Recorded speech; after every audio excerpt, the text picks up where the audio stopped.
Ahoy hoy, I'm playing a walk, and it's that time of year again for the 12 Pseudoscientists of Christmas. Now, it doesn't line up with any of the 12 days of Christmas, and that is thematically consistent. Anyway, this year we're starting off with someone who I actually have quite a bit of respect for, not because I completely agree with him, but because in the limited interactions I've had, he's been quite polite. Unfortunately, however, no matter how polite you are, it doesn't stop you from potentially ending up in this series. Anyway, we're going to be taking a look at a video that was actually linked in the description of a response video to my response to Apologetic Squared. Hello! In this video, we're not going to be talking about the Kalam. You see, the Kalam is so popular and there are so many videos about it that if I made a video about the Kalam, no one would watch it. That's why, instead, this video is about, the Chronoterminal argument for God. So, forgive my ignorance if I'm wrong about this, but I feel like that's just the Kalam with a different name, maybe. But Apologetic Squared, here's the thing. You can always make a video about the Kalam. All you have to do to get people to watch it is to put it in the description of a response to my videos. Now, this argument, like most arguments for theism, derives its strength from being able to predict certain pieces of evidence better than rival theories. However, to show that theism makes better predictions than rival theories, I'm going to need to find some rival theory to compare it to. For this series, I'm going to use naturalism for this role, because I have a lot of naturalist viewers, and it's also what I'm interested in. Okay, so I do take a bit of an issue with this, but I'm going to wait until later on in the video to explain that, because otherwise there's really nothing much more to talk about. Also, it's going to be fun to just have little things to build my argument on top of. The way I'm going to structure this argument is that we'll begin by drawing out what the probability space looks like and which worldview predicts what, and then we scribble stretch based on the evidence we actually observe. Then, afterwards, I can actually give this argument a score of how powerful it is. Okay, so this is actually a bit better than a lot of arguments that I see for the Kalam. A lot of people try to frame it as something that definitely shows that God exists. However, a lot of what we're arguing about when it comes to things like the Kalam is things that we do not know. I quite frankly find it kind of absurd to make a definitive statement on whether something exists or not based on information that we do not know about. So instead, the framing here seems to be the Kalam supports the existence of a god, but does not show that a god must exist. I'm going to draw it as if theism and naturalism are starting out as equally probable, and that there are no other possible worldviews, but that's just to make it easier to see what's going on. These assumptions are for illustrative purposes only, and will not affect the end result in any meaningful way. But there are a lot of other possibilities that could fit there, like spiritualism without a god. Maybe that's even more probable than theism. I would add a bit on there called spiritualism without a god, but I don't know what predictions that makes. Let's now ask how strongly these worldviews, theism and naturalism, predict that our universe would have a beginning. Are there any reasons, unique to these respective worldviews, which would lead us to think that the universe began to exist or not? I would argue no. These worldviews are very limited in the predictions that they make. Though I would say that naturalism does make a slightly better prediction than theism, and that is that you can explain everything in the universe without the use of supernatural entities. Theism, on the other hand, predicts that a god or gods exist. One of these is a slightly better prediction. Why? Well, we'll get to that. I do feel like people can already see where I'm going with this, though. Now, at first glance, naturalism does not seem to make any unique prediction that the universe has a beginning, or that it did not have a beginning. However, one reason why we would move this bar up, that is, one reason naturalism would actually predict that the universe did not begin to exist, is that if the universe did begin to exist, then the naturalist would need to posit an additional entity in their worldview outside the universe, which caused the universe to exist. That is not an inherent part of naturalism, though, because that would be like asking, okay, what is more likely under naturalism, Newtonian gravity or Einsteinian gravity? You could say that, well, naturalism predicts Newtonian gravity better than Einsteinian gravity because Einsteinian gravity involves bringing things in like the bending of space-time. This doesn't mean that naturalism predicts Newtonian gravity over Einsteinian gravity. Naturalism doesn't have a say on this. A worldview that needs to posit more entities is less probable, so the most probable version of naturalism is the one that doesn't need to posit a cause of the universe.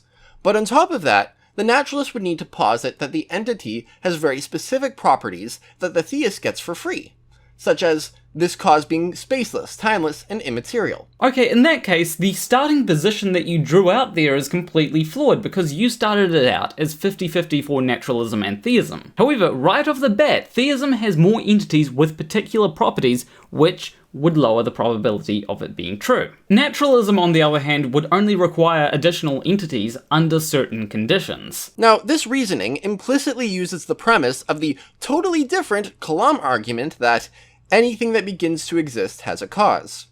So why think this premise is true?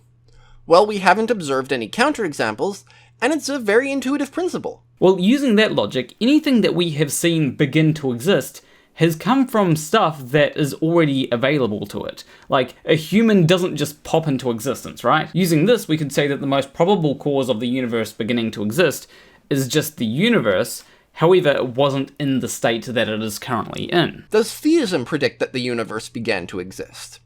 Why, yes, it does. How so? Here's the short answer. If God exists, the universe isn't just an independent thing that exists on its own.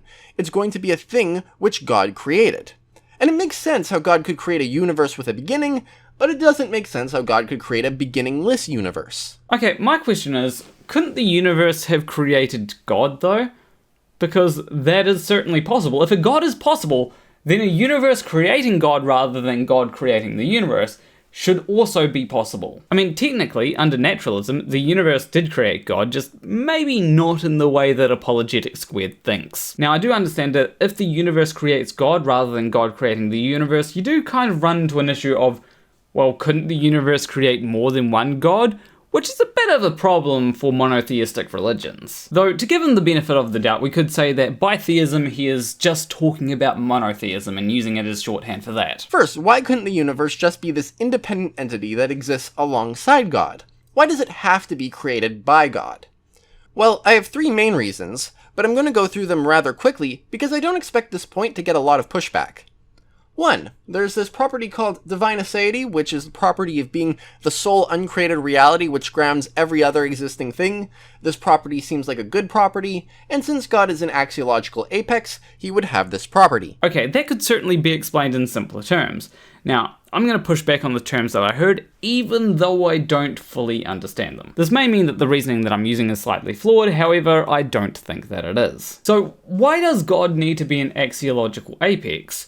That's a genuine question, because a lot of people do prescribe properties to God that I don't really think that God needs to have, but they put them onto God in order to satisfy some vision of God that they have, like being all-powerful, for example. To some people, this makes God a God that they have to believe in, because if they don't believe in God, then they get sent to hell. 2. Positing more uncreated entities makes a theory worse. I would disagree, because if an uncreated entity is more accurate to reality, then that would actually make it better. It could be that we're both wrong, and a God does exist, but it was created by the universe. That would fall under theism. 3.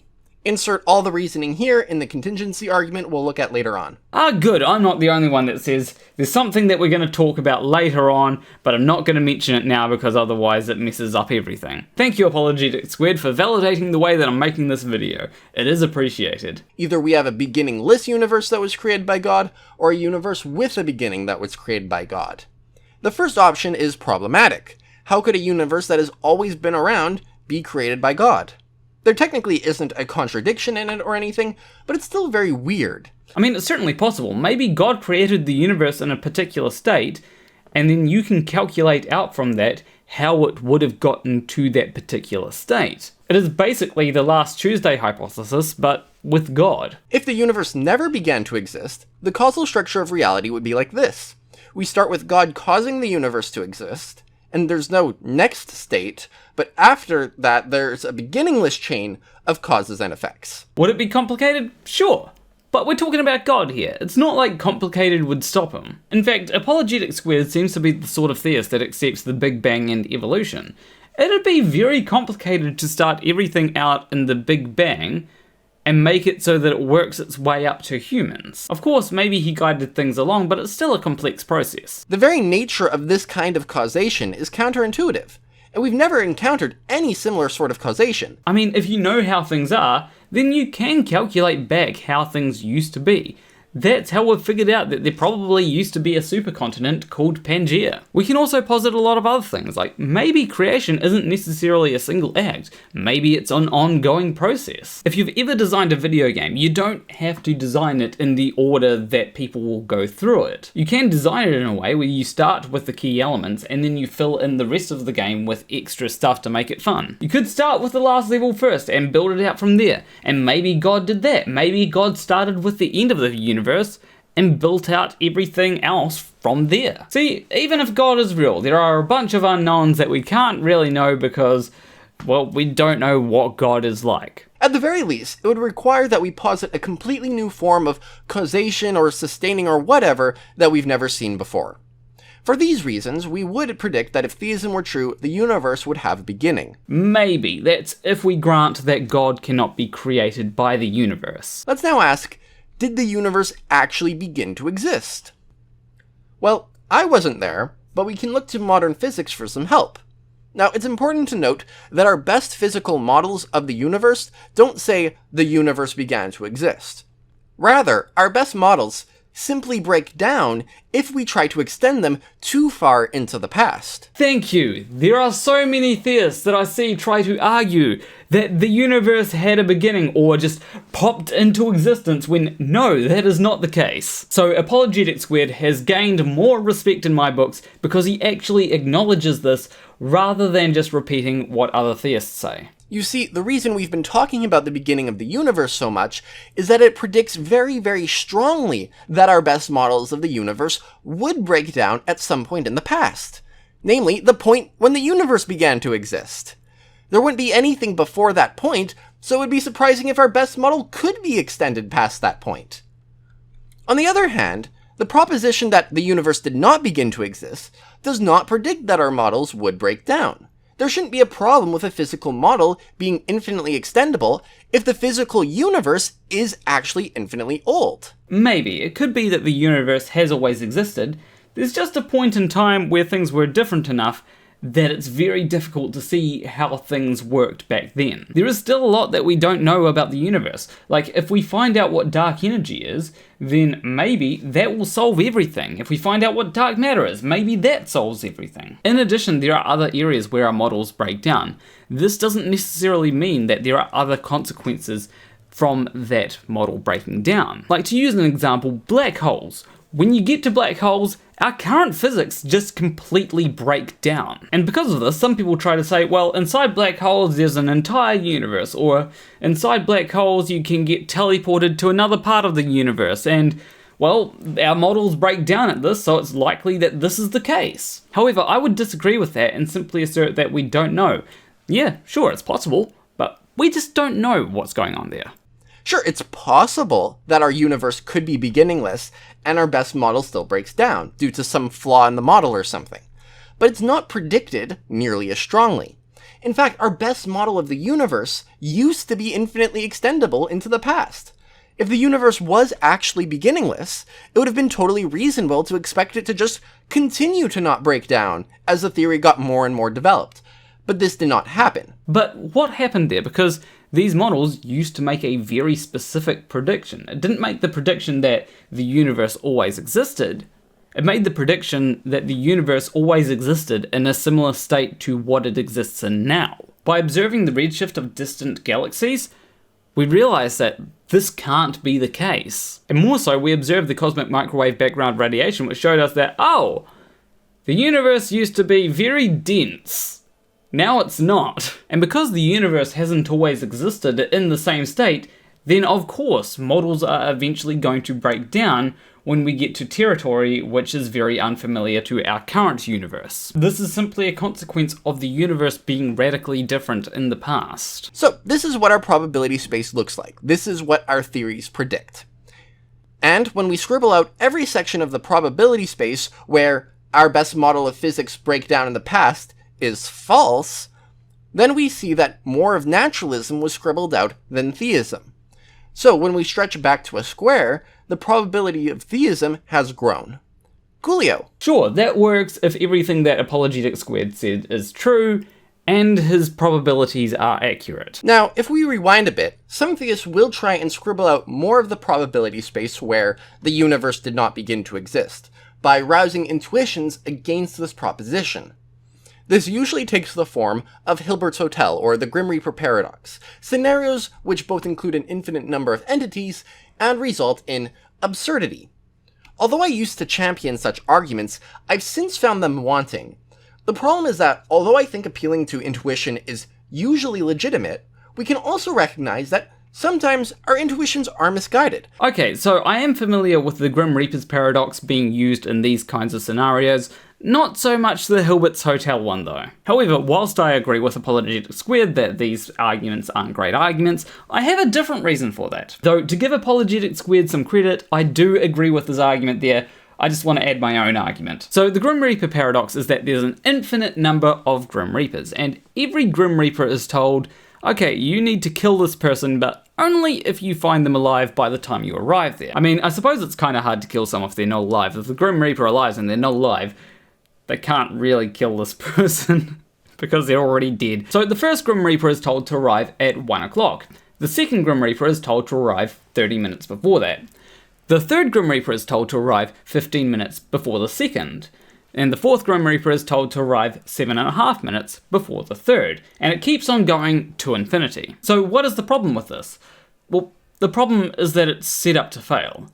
It is set up to just simply not work. Basically, you're trying to find the last item in an infinite list of items, which is simply not possible. Though maybe there's some mathematicians out there that go, well, actually, if you use this bit of maths, then you can make it work. Who knows, maybe. Now, here's the thing.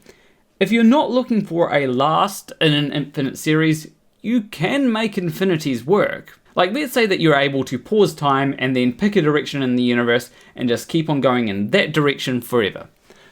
You could go in that direction forever. There's nothing stopping you. You may get beyond all the matter eventually, but you can still keep on going in that direction. The only way that that wouldn't be true is if we live in a Pac-Man universe. Who knows? Maybe we do. So with that out of the way, I'm now going to assign a score to the strength of the Chronoterminal argument. So, what is the score of the Chronoterminal argument for God's existence? Well, this is of course subjective, but I personally find the score of this argument to be somewhere around 1.5.